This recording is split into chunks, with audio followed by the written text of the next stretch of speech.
Hello aspirants, இந்த வீடியோவில் வந்து நம்ம ஹிஸ்ட்ரி ரிலேட்டட் கொஷின்ஸ் வந்து கொஞ்சம் பார்க்க போகிறோம். ஃபஸ்ட்டு கொஷின் பாருங்கள். இந்தியா பாகிஸ்தான் எல்லையை வரையறுக்கும் ஆணையம் வந்து எது அப்படின்னு சொல்லி கேட்டிருக்காங்க. இந்தியாவுக்கும் பாகிஸ்தானுக்கும் இருக்கிற எல்லையை வந்து எந்த ஆணையம் வந்து என்னென்னா அந்த பவுண்ட்ரி இருக்குல்ல, எல்லை ரெண்டு நாட்டுக்கும், அதை யார் டிசைன் பண்ணா, அதை யார் வரைஞ்சா அப்படின்னு வந்து கேட்குறாங்க. அந்த ஆணையம் பேர் என்ன அப்படின்னு கேட்குறாங்க. அந்த ஆணையம் பேர் என்ன அப்படின்னு பார்த்தீங்கன்னா ராட்க்ளிஃப் ஆணையம் அப்படின்னு சொல்லுவாங்க. ராட்க்ளிஃப் அப்படின்ற ஒருத்தர் தான் வந்து என்னென்னா இந்தியாவுக்கும் பாகிஸ்தானுக்கும் எல்லையை வந்து வரையறுத்து தராரு. இவர் வந்து இங்கிலாந்து நாட்டில் பிரிட்டன் பார்லிமெண்ட்டால் போடப்பட்ட ஒரு ஆள். அவர் வந்து என்னென்னா வந்து பிரித்து கொடுத்துட்டு போகிறாரு. இந்தியாவுக்கும் பாகிஸ்தானுக்கும் பிரிவினை நடந்துச்சுல 1947 நம்மளுக்கு சுதந்திரம் கிடச்ச வருஷம் வந்து பிரிவினையும் நடந்துச்சு. இந்தியா பாகிஸ்தான் அப்படின்னு ரெண்டு நாடாக பிரித்தாங்க. அப்போ அந்த எல்லையை பிரித்து தந்தவர் யார் அப்படின்னு பார்த்தீங்கன்னா ராட்க்ளிஃப் அப்படின்றவர் தான். ஓகே, நெக்ஸ்ட் கொஷின் பார்க்கலாம். அடுத்த கொஷினில் பார்த்தீங்கன்னா வருஷத்தை வச்சு கேட்டிருக்காங்க. ஃபஸ்ட்டு என்ன கேட்டிருக்காங்க பாருங்கள். ஜாலியன் வாலாபாக் படுகொலை எந்த நாளில் நடந்துச்சு அப்படின்னு கேட்டிருக்காங்க. அடுத்தது சௌரி சௌரா நிகழ்ச்சி, அடுத்தது சுயராஜ்ய கட்சி, அடுத்தது தண்டி யாத்திரை அப்படின்னு சொல்லி கேட்டிருக்காங்க. முதல்ல ஜாலியன் வாலாபாக் படுகொலை எப்போ நடந்துச்சு அப்படின்னு பார்த்தீங்கன்னா ரவுலர் சத்தியாகிரகம் அது கூட சேர்ந்து நடந்திருக்கும். 1919 நடந்திருக்கும். அப்படின்னா ஜாலியன் வாலாபாக் படுகொலை இதுதான் வந்து ஃபஸ்ட்டு. சாரி, இந்த மேட்ச் இப்படி போடக்கூடாது. ஜாலியன் வாலாபாக் படுகொலை எத்தனாவது இதில் இருக்குன்னா 2வது. ஸோ 2 அப்படின்னு எடுத்து எழுதணும்.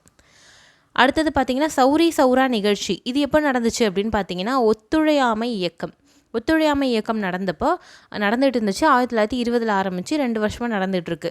அப்போ சௌரி சௌரா அப்படின்ற கிராமத்தில் மக்கள் என்னென்னா வன்முறை சம்பவத்தில் வந்து ஈடுபடுறாங்க. அதாவது போலீஸ் ஸ்டேஷன் என்ன பண்ணுறாங்கன்னா வெளிநாட்டு அதிகாரிகள் இருப்பாங்க, போலீஸ் அதிகாரிகள்லாம் அவங்களோட வச்சு என்னென்னா போலீஸ் ஸ்டேஷனே கொளுத்தி விட்டுடுறாங்க, அந்த காவல் நிலையத்தை கொளுத்தி விட்டுடுறாங்க. இதனால் காந்தி வந்து என்னென்னா வன்முறையாக மாறினதால் அவருக்கு பிடிக்காமல், அவருக்கு அகிம்சை தானே பிடிக்கும். ஸோ என்னென்னா இந்த ஒத்துழையாமை இயக்கத்தை ஸ்டாப் பண்ணிடுவார். அதுதான் சௌரி சௌரா சம்பவம் அப்படின்னு சொல்லுவாங்க. இது உத்தரப்பிரதேஷில் இருக்க ஒரு கிராமம். அந்த சம்பவம் எப்போ நடந்துச்சு அப்படின்னு பார்த்தீங்கன்னா 1922 பிப்ரவரி 5 நடந்திருக்கும். ஸோ என்னென்னா அடுத்ததுக்கு 1.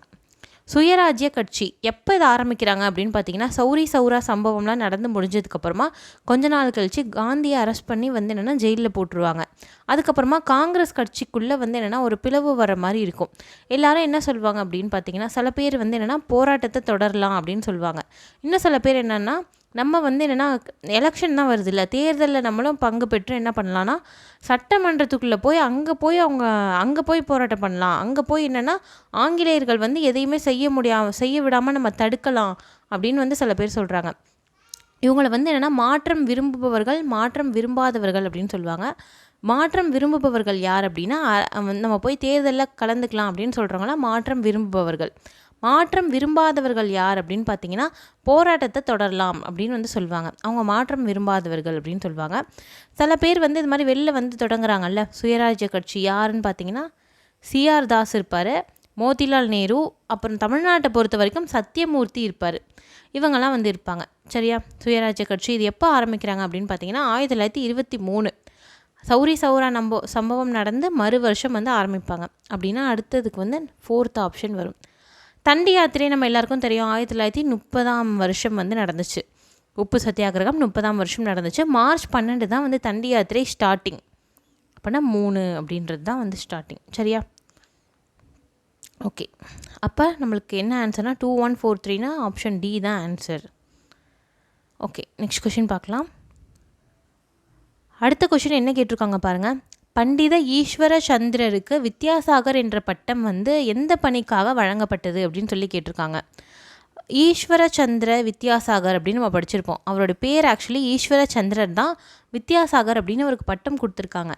அது எதுக்காக கொடுத்தாங்க அப்படின்னு சொல்லி அந்த காரணத்தை கேட்டிருக்காங்க. ஃபஸ்ட்டு காரணம் பாருங்கள். கல்வியை பரப்புவதற்காக மேற்கொண்ட முயற்சிகள் அதுக்காகவா, இல்லை விதவை திருமணத்தை ஆதரிச்சதால் கொடுத்தாங்களா, குழந்தை திருமணத்தை கடுமையாக எதிர்த்தார் அதனால் கொடுத்தாங்களா, இல்லை அவருடைய சோஷியல் சர்வீஸ் சமூக பணிகளுக்காக கொடுத்தாங்களா அப்படின்னு சொல்லி கேட்டிருக்காங்க. வித்யா அப்படின்னாலே என்ன, வித்யா அப்படின்னு யாரை சொல்லுவாங்கன்னா சரஸ்வதியை வித்யா அப்படின்னு சொல்லுவாங்க. ஸோ என்னென்னா கல்வி வித்யா அப்படின்னா சொல்லுவாங்க. ஸோ என்னென்னா கல்வியை பரப்புவதற்காக மேற்கொண்ட அவரோட முயற்சிகளுக்காக கொடுக்கப்பட்ட பட்டம் தான் வித்யாசாகர் அப்படின்ற பட்டம். சரியா? ஓகே, நெக்ஸ்ட் கொஷின் பார்க்கலாம். அடுத்த கொஷினில் என்ன கேட்டிருக்காங்க பாருங்கள். காங்கிரஸ் சோஷியலிச கட்சியின் பொதுச் செயலாளர் யார் அப்படின்னு சொல்லி கேட்டிருக்காங்க. காங்கிரஸ் சோஷியலிஸ்ட் பார்ட்டி அப்படின்னு ஒரு பார்ட்டி வந்து ஸ்டார்ட் பண்ணாங்க. அதோடைய பொதுச் செயலாளர் யார் அப்படின்னு சொல்லி கேட்குறாங்க. யார் அப்படின்னு பார்த்தீங்கன்னா ஜெயப்பிரகாஷ் நாராயணன் அப்படின்னு ஒருத்தர், ஜேபி நாராயண் அப்படின்னு சொல்லுவாங்க. இந்தியாவில் வந்து தேசிய நெருக்கடி போட்டாங்க 1975-76 இந்த பகுதியில் வந்து போட்டாங்க. இந்திரா காந்தி வந்து பிரதமராக இருந்தபோது தேசிய நெருக்கடி கொண்டு வந்திருப்பாங்க. உள்நாட்டில் கலவரம் அதனால் கொண்டு வந்தேன் அப்படின்னு சொல்லி கொண்டு வருவாங்க. தேசிய நெருக்கடி வெளிநாட்டில் பிரச்சனை, வெளிநாட்டு அச்சுறுத்தல் இருக்கும்ல, எக்ஸ்டர்னலில் போர் இருந்தாலும் என்னென்னா கொண்டு வரலாம். இதுவே இந்தியாவுக்குள்ளே பிரச்சனை, உள்நாட்டிலே பிரச்சனை அப்படின்னாலும் கொண்டு வரலாம். 2 மெத்தட்லையும் கொண்டு வரலாம் தேசிய நெருக்கடி.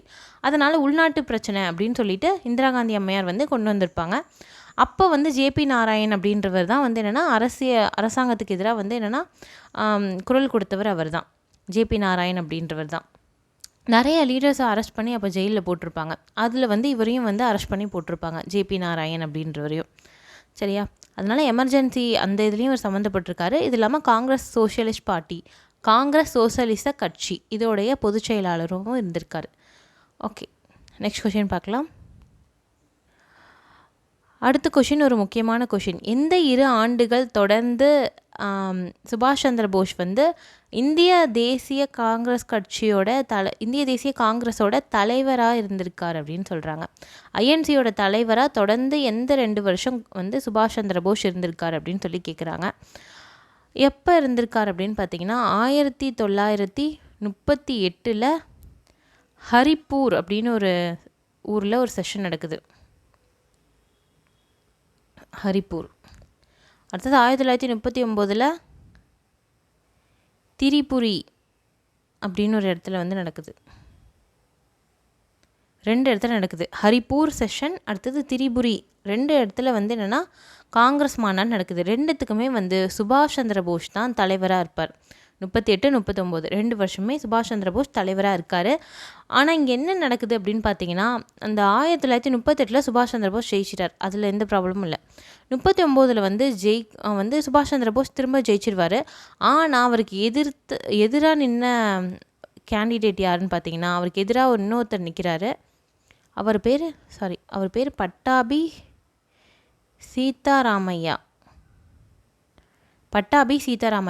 இவர் யார் வந்து நிறுத்தியிருப்பார் அப்படின்னு பார்த்தீங்கன்னா, மகாத்மா காந்தி வந்து பட்டாபி சீதாராமையாவை வந்து அவரோட கேண்டிடேட்டை நிறுத்தியிருப்பார். பட் ஆனால் வந்து என்னென்னா பட்டாபி சீதாராமையா ஜெயிச்சிருக்க மாட்டார், சுபாஷ் சந்திர போஸ் ஜெயிச்சிடுவார். உடனே வந்து காந்தி என்ன சொல்லியிருப்பார் அப்படின்னு பார்த்தீங்கன்னா, பட்டாபி சீதாராமையா அவர் தோற்று போனது நான் தோற்று போன மாதிரி அப்படின்னு சொல்லியிருப்பார். ஸோ சுபாஷ் சந்திர போஸ்க்கும் வந்து என்னென்னா அதுக்கு மேலே வந்து இங்கே இருக்க பிடிக்காது. அதனால் காங்கிரஸை வந்து ரிசைன் பண்ணிட்டு போயிடுவார், காங்கிரஸ் கட்சியிலேருந்து ரிசைன் பண்ணிட்டு போயிட்டு என்னென்னா அவர் ஒரு கட்சி ஆரம்பிக்கிறார். அந்த கட்சி பேர் என்ன, ஃபார்வர்ட் பிளாக் அப்படின்னு இங்கிலீஷில் சொல்லுவாங்க. முற்போக்கு கட்சி அப்படின்னு ஒரு கட்சியை தொடங்குறார். எப்போனா 1939 தொடங்குவார் முற்போக்கு கட்சி. தொடங்கிட்டு அந்த பணியை பார்த்துட்டு இருக்கும்போது அப்புறமா தான் செகண்ட் வேர்ல்டு வார் வர வந்துடும். எல்லா லீடரும் என்னென்னா பிடிச்சி ஹவுஸ் அரெஸ்ட்டில் வச்சுருப்பாங்க. அப்போ தான் அவர் தப்பிச்சு வந்து என்னென்னா பெர்லின் போவார். அதுக்கப்புறமா சுபாஷ் சந்திர போஸ் தப்பிச்சு ஃபஸ்ட்டு ஜெர்மனி போவார், ஹிட்லர்கிட்ட போய் பேசுவார், இந்த மாதிரி நிறையா ஊருக்கு போவார். அடுத்தது ஜப்பான் போவார்.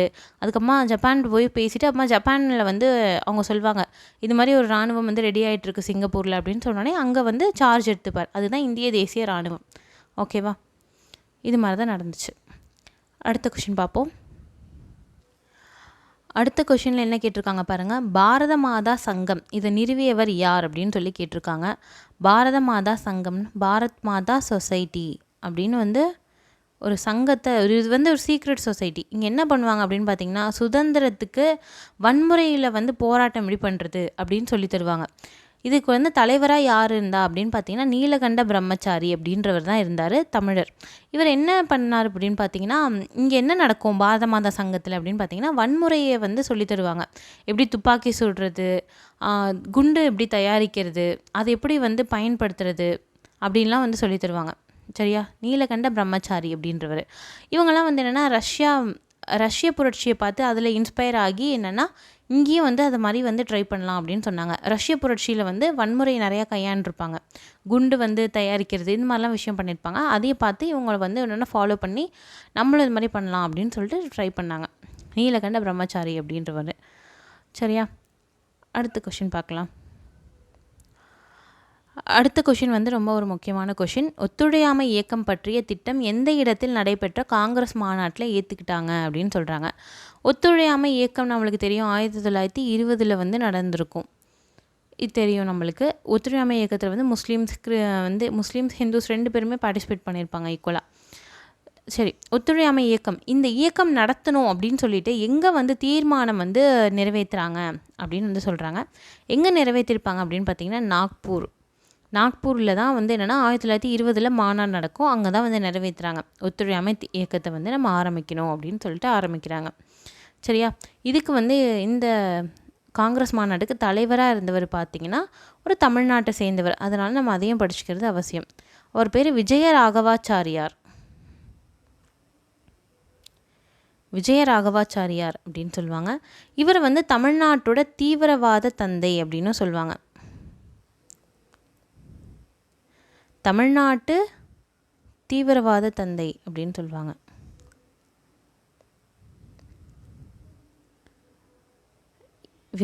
விஜயராகவாச்சாரியாரை தமிழ்நாட்டு தீவிரவாத தந்தை அப்படின்னு சொல்கிறாங்க.